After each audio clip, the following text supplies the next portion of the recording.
पश्चिम बंगालमध्ये खळबळ, मध्यरात्री गोळीबार करून भाजपच्या मोठ्या नेत्याच्या पीएची हत्या करण्यात आली आहे। पश्चिम बंगालमध्ये विधानसभा निवडणुकीनंतर राजकीय हिंसाचाराचा वणवा अद्यापही शमलेला नसताना भाजपचे प्रमुख नेते सुवेंदू अधिकारी यांच्या खासगी सचिवाची पीएची गोळ्या झाडून हत्या करण्यात आली आहे। कसा रचला हत्येचा कट, प्रत्यक्षदर्शींनी काय पाहिलं, सगळं भयानक होतं। जाणून घेऊयात सगळंच। नमस्कार, मी अक्षराचं उर्मारे, आपण पाहताय लोकमत। या घटनेनं पश्चिम बंगालमधलं राजकीय वातावरण जास्त तापलंय। बुधवारी रात्री उशिरा ही घटना उत्तर 24 परगणा जिल्ह्यातील मध्यमग्राम या परिसरात घडली। मृताचं नाव चंद्रनाथ रथ असून ते सुवेंदू अधिकाऱ्यांचे अत्यंत विश्वासू आणि कार्यकारी सहाय्यक पीए होते। ही घटना अशा वेळी घडली जेव्हा राज्यात नुकत्याच झालेल्या विधानसभा निवडणुकीत भाजपनं ऐतिहासिक विजय मिळवलाय आणि सत्ता स्थापनेची प्रक्रिया सुरू आहे। चंद्रनाथ रथ यांच्या हत्येबाबत आतापर्यंत समोर आलेल्या माहितीनुसार त्यांची नियोजनबद्धरित्या हत्या करण्यात आल्याचं स्पष्ट होत आहे। पोलीस सूत्रांनी दिलेल्या माहितीनुसार चंद्रनाथ रथ यांच्या कारचा पाठलाग 2 गाड्यांकडून सुरू होता। त्यात एक कार आणि एक दुचाकी होती। या कारनं काही वेळानं चंद्रनाथ रथ यांच्या कारला ओव्हरटेक केला आणि त्यामुळे त्यांच्या कार चालकाला कारचा वेग हा कमी करावा लागला। त्यानंतर काही क्षणातच दुचाकीवरच्या हल्लेखोरानं गोळीबार सुरू केला। यातील 3 गोळ्या त्यांच्या छातीत, पोटात आणि डोक्यात लागल्यात, तर भाजपा नेते सुकांता मुजुमदार यांनी रथ यांच्या या छातीतून 5 गोळ्या काढल्याची माहिती दिली आहे।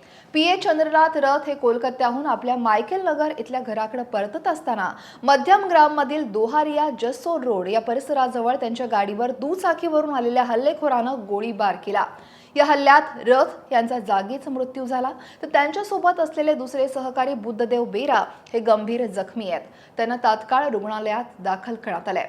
दरम्यान काय तर या प्रकरणातील एका प्रत्यक्षदर्शीनं समोर येऊन या घटनेचा सगळा थरार सांगितलाय। उनका जो गाड़ी है ना, उनका गाड़ी मेरे को क्रॉस करके आगे, मतलब मेरा ड्राइविंग स्पीड वही 40-50 का होगा, ठीक है। उनका मेरे ख्याल से 60 के आसपास होगा। मेरे को क्रॉस करने में जितना स्पीड लगा उनको, तो वो उसी स्पीड में जब आगे आए ना, जो यहाँ मेरा पीछे था, मतलब मेरे को क्रॉस कर लिया था वो गाड़ी। मैं अपने नॉर्मल उसमें ड्राइविंग जो स्पीड होता है 50-60 की स्पीड में आ रहा था। 40-50 का स्पीड होगा, उनका 60 होगा, ठीक है। तो उन्होंने मेरे को क्रॉस किया है। नहीं, जो चंद्रदा का जो गाड़ी था वो मेरे को क्रॉस किया है। क्रॉस करके जैसे ही आगे निकला ना, लगभग 100-150 मीटर की दूरी में आगे निकल गया होगा, तब तक वो गाड़ी अचानक खड़ा हो गया रास्ते में, मतलब ब्रेक लगा के खड़ा हो गया। शायद मेरे को आवाज भी आया था ब्रेक का, खड़ा हो गया। और जैसे ही खड़ा हुआ ना, पीछे से एक बाइक आया और एकदम चंद्र का, मतलब लेफ्ट साइड में, राइट साइड में ड्राइविंग चल रहा था, लेफ्ट साइड में आया, एकदम एक पैर से बैलेंस किया। एक बंदा जो मेरे को दूर से दिख रहा था, बैलेंस किया और सीधा अपना शूट आउट शुरू कर दिया। मैं पीछे से, मैं 100 मीटर की दूरी में था, मतलब मेरा गाड़ी चल रहा था उस समय पूरी स्पीड में। मैं देख करके, जब तक वहां पे थोड़ा सा भीड़ लग गया था, ये तो भाग गया था। ये एक बाइक में एक ही बंदा बैठा हुआ था। हाँ, एक पैर से बैलेंस किया, मतलब बहुत एक्सपर्ट लग रहा था मेरे को, जहां तक लग रहा था। एक पैर से इसने लगाया, बाइक जैसे लगा था ना, थोड़ा सा हाइट ज्यादा होगा लेकिन पतला सा था बिल्कुल। बाइक का इतना ध्यान नहीं है मेरे को। या घटनेनंतर पश्चिम बंगालमध्ये राजकीय तणाव प्रचंड वाढलाय। सुवेंदू अधिकारी यांनी या हत्येचा तीव्र निषेध केलाय आणि ही एक पूर्वनियोजित हत्या कट असल्याचं त्यांनी म्हटलंय। देखिए, एक ब्रूटल मर्डर हुआ है, ये प्री प्लान मर्डर है। ये हम लोग का बात नहीं है, पुलिस का डीजीपी का बात है। 2-3 दिन रेकी करके fully pre plan murder, police ने इन्वेस्टिगेशन चालू किया। स्टेट का सीनियर पुलिस ऑफिसर है। हम लोग बहुत पेनफुल हार्ट में ये जो मर्मांतिक हत्या हुआ, इसका निंदा करने का कोई भाषा हम लोग का पास नहीं है।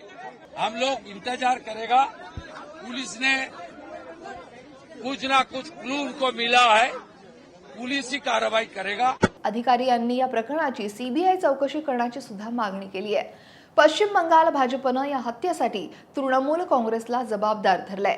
या उलट तृणमूल काँग्रेसनं सुद्धा या घटनेचा निषेध करत स्वतःच्या 3 कार्यकर्त्यांचीही निवडणुकीनंतरच्या हिंसाचारात हत्या झाल्याचं म्हटलंय। तृणमूल काँग्रेसनं सुद्धा या प्रकरणाची कोर्टाच्या देखरेखीखाली सीबीआय चौकशी व्हावी अशी मागणी तृणमूल काँग्रेसनं केली आहे। दरम्यान या हत्याकांडाबाबत पश्चिम बंगालचे पोलीस महासंचालक सिद्धार्थनाथ गुप्ता यांनी सांगितलं की या प्रकरणाशी संबंधित एका वाहनाला रोखण्यात आलं आणि त्यांनी सांगितलं की कारच्या नंबर प्लेट सोबत छेडछाड करण्यात आली होती। आम्ही सध्या ही गाडी जप्त केली आहे.